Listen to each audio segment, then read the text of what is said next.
Good morning. कसे आहेत सगळेजण? मस्त मजेत आणि एकदम आनंदात असाल. मी नाही ना, माझ्या यूट्यूब चॅनल मी तुमचं सगळ्यांचं मनापासून स्वागत करते.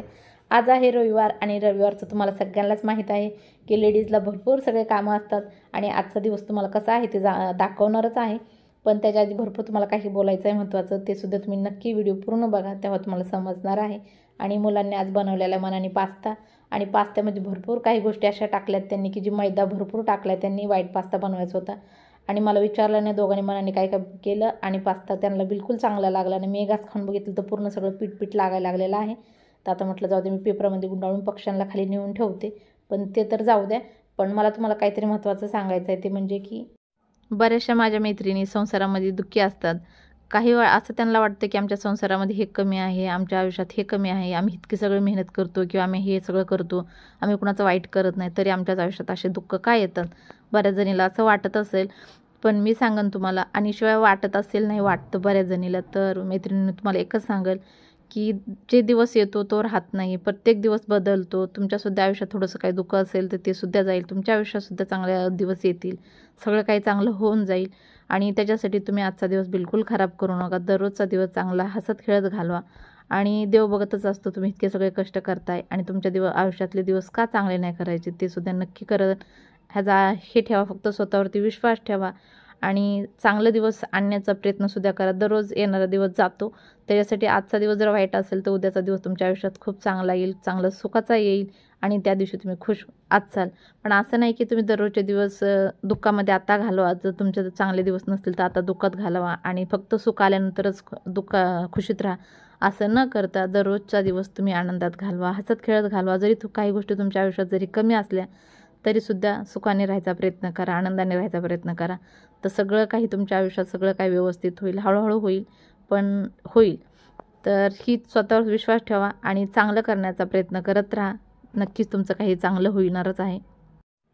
आपलं आयुष्य इतकं सुंदर आहे की ते असंच व्यर्थ घालवायचं नाही. आपल्याला प्रत्येक दिवस हसत खेळत एन्जॉय करत जगायचं आहे. आणि मी तुम्हाला आणखीन एक सांगेल, ते म्हणजे की तुम्हाला असं वाटत असेल की कुणाकडे तरी भरपूर काही आहे आणि त्यांना कोणत्याही गोष्टीची कमतरता नाही, पण ते काय होतं ना, ते बाहेरून आपल्याला सगळं काही भरपूर व्यवस्थित दिसतं, पण मध्ये माणूस खुश नसतो. का तर त्यांना जेवढा आहे त्याच्यापेक्षा डबल कमवण्याची इच्छा असते, डबल काहीतरी चांगलं करण्याची इच्छा असते, आणि त्याच्यासाठी ते झटतच असतात, त्याच्यासाठी ते खुश नसतात. तर माणसाने मी सगळ्यांना सांगेल की त्याच्यासाठी कोणीही माणूस आजकाल कोणीही खुश नाही आहे. किती जरी असलं तरी त्याला कमवण्याची हवा आहे, पैसे कमवण्याची हवा आहे. त्याच्यासाठी जेवढं काय आहे त्याच्यामध्ये समाधानी राहिलं पाहिजे, आनंदी राहिलं पाहिजे, तेव्हाच आपलं आयुष्य व्यवस्थित होणार आहे, चांगलं होणार आहे. आयुष्याचं माणूस नुसतं दुःखामध्ये घालवत पूर्ण आयुष्य अर्धानिम करत माणूस चाललेले आहेत. त्याच्यासाठी संकटाला तोंड द्या आणि तुमचे दिवस चांगला आणण्याचा प्रयत्न करा. स्वतःवर विश्वास ठेवा आणि मेहनत करत राहा. मेहनतीला फळ हे नक्की भेटतं हे सांगायची गरज नाही, सगळ्याच्या मेहनतीला फळ नक्की भेटणार आहे. पण एवढंच करू नका, जे तुमचं मेहनतीला फळ तर तुमच्या उद्या भेटणार आहे, पण तुम्ही दुःखामध्ये तुमचं येणार एवढं सुंदर आयुष्य तुम्ही दररोज वेस्ट करताय, आनंदात न घालवता दुःखामध्ये घालवताय. तर असं न करता दररोज फक्त आनंदामध्ये दिवस घालवा, हेच सांगायचं होतं. आणि बऱ्याचशा मैत्रिणी माझ्या समजल्यासुद्धा असतील, आणि समजणार का नाहीच, मैत्रिणी सगळ्या माझ्या समजदारच आहेत. तर तुम्हाला तर नक्कीच कळलं असेल की दररोज किती जरी दुःख असलं तरी बिलकुल हे करू नका, खचून जाऊ नका, आणि सामोरे जा तुम्ही संकटाला. तुमच्या आयुष्यातले सुद्धा सगळं काही, तुमच्या जी काही इच्छा असतील त्या पूर्ण होतील, आणि तुमच्या आयुष्यातसुद्धा सगळे दिवस चांगले येतील. प्रत्येकाच्या आयुष्यात सगळे दिवस चांगले म्हणजे येत नाही आहेत, कुणाच्या आयुष्यात वाईट दिवस येतात, कुणाच्या आयुष्यात चांगले दिवस येतात, पण ते जास्त आपलं ते म्हणतात ना, ते काय कर्म असतं ते थोडंसं काय फेडायचं असतं, आणि तेव्हाच आपल्या आयुष्यात चांगले दिवस येतात. तर ते समजा की थोडं काय असं असेल तर तुम्ही ते कष्ट केल्यानंतर दुसरं काही तुमच्या आयुष्यात सुख येणार आहे ते तुम्ही भोगण्यासाठी आता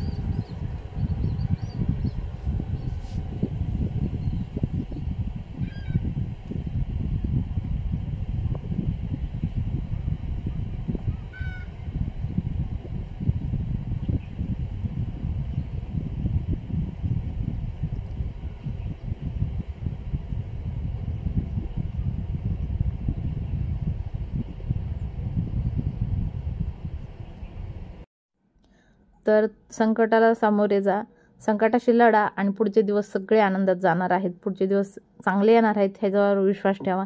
तर तुमचे दिवससुद्धा नक्की बदलतील. तुम्हाला आणखीन एक सांगेन, ते म्हणजे की बरेचसे असे रस्त्यावरती लोक आहेत की त्यांची इच्छा आहे की फक्त आम्हाला 2 टाईम पोट भरून खायला भेटावं, पण ते त्यांना भेटत नाही आहे. आणि आपल्याला 2 टायमा म्हणा 3 टायमांना पोट भरून भेटतं खायला किंवा घरात राहतो. आणि तुम्हाला वाटत असेल की कष्ट तर करतोय ना, कष्ट करणं हे सगळ्यांनाच करणं भाग आहे. कुणीही बिनकष्टाचं खात पित नाही आहे.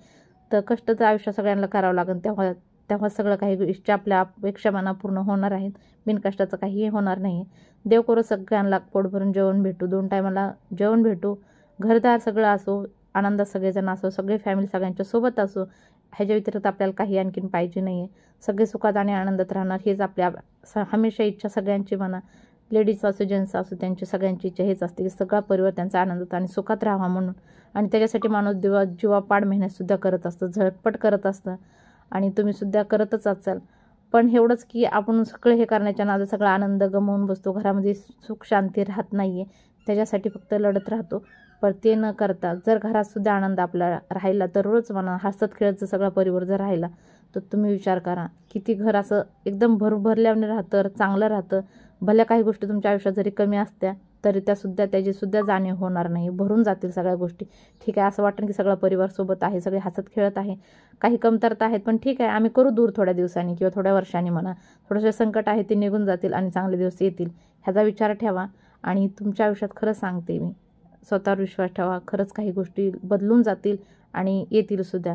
आणि असं नाही की आजसुद्धा बरेचसे लोक असे आहेत की खूप जास्त असे कष्ट करून पुढे गेलेले आहेत आणि कष्टाला फळ म्हणजे नक्की मिळतं. जर तुम्हीसुद्धा कष्ट करत असाल तर तुम्हालासुद्धा फळ नक्की भेटणारच आहे.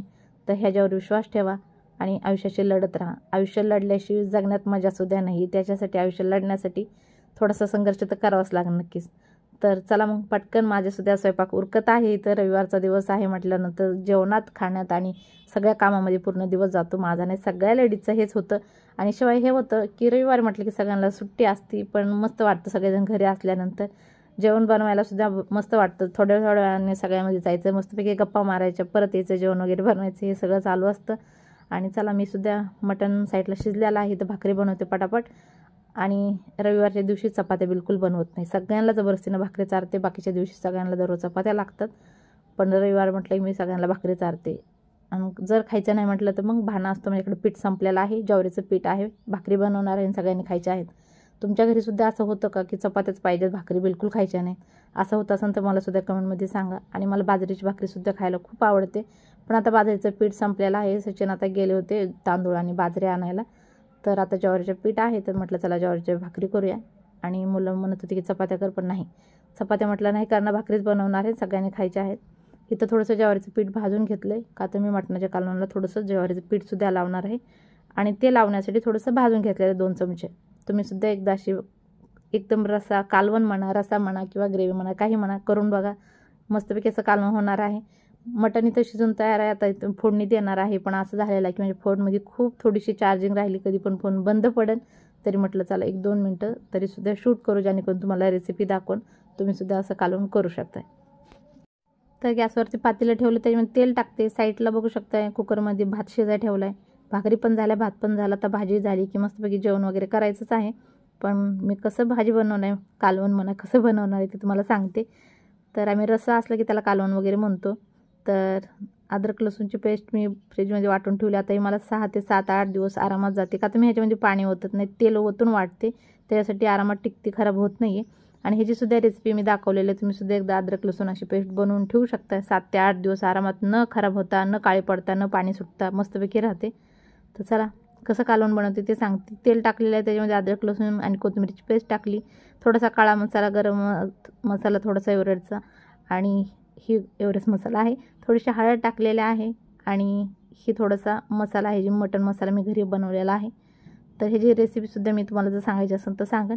आता थोडंसं ह्याच्यामध्ये पाणी टाकायचं, जेणेकरून मसाले सगळे व्यवस्थित मिक्स होतील. आणि त्याच्याच टायमाला काय झालं तर थोडंसं बघू शकताय, मोबाईलची बॅटरी ही झाली, म्हणजे चार्जिंग कमी होती, त्याच्यासाठी त्याची लाईट लावली होती फोनची, ती झाली बंद. आणि आता थोडीशी चार्जिंग करते आणि नंतर मग थोडंसं दाखवून तुम्हाला. आणि इथं मटणाचं एकदम कालवण मस्तपैकी असं तयार झालेलं आहे. आणि आता जेवण वगैरे करते. पण मला भरपूर आता भांडे पडलेले आहेत किचनवर, तुम्हाला दाखवू शकत नाही एवढे पडलेत. तर नंतर मी भांडे वगैरे घासले, जेवण केल्यानंतर किचन वगैरे साफ केलं आणि परत मुलं खेळून आल्यानंतर जेवण केलं त्यांनी, तर परत थोडेसे भांडे पडलेले आहेत.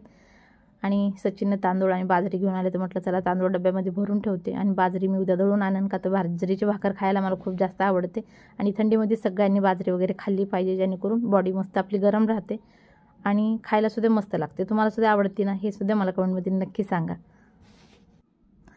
10 किलो तांदूळ 15 ते 20 दिवस जातात, जास्त दिवस जात नाहीत, का तर भात सगळ्यांना आवडतो, चपात्या आवडतात। भाकरीचं पीठ म्हटलं ना हे 2 महिने 5 किलो बाजरी माझी चलन, का तर जास्त भाकर कोण खात नाही, मी एकच भाकर माझ्यासाठी बनवते आणि जर कधी कधी कंटाळा आला तर मग भाकरी पण नाही बनवत, असं करते। रविवारचा दिवस कसा येतो आणि कसा जातो हे माहित सुद्धा नाही पडत, का तर पूर्ण दिवस काम होतात आणि कामामध्ये दिवस आल्याला बिन गेल्याला सुद्धा माहित नाही होत। माझं सुद्धा असंच होत आहे आणि तुमचं सुद्धा असंच होतं का हे सुद्धा मला कमेंटमध्ये नक्की सांगा। दिवसभर तुम्हाला सुद्धा पूर्ण कामं असतात का हे सुद्धा सांगा आणि हा व्हिडिओ मी इथं संपवते। अर्थात तुम्हाला सुद्धा आवडला असेल, आवडलं तर लाईक शेअर सबस्क्राईब आणि कमेंट करा बिलकुल विसरू नका। भेटू पण उद्याच्या व्हिडिओमध्ये आणि ह्याच्या व्यतिरिक्त तुम्हाला कोणते व्हिडिओ बघायचे ते सुद्धा मला कमेंटमध्ये नक्की सांगा। भेटू उद्याच्या, तोपर्यंत बाय बाय।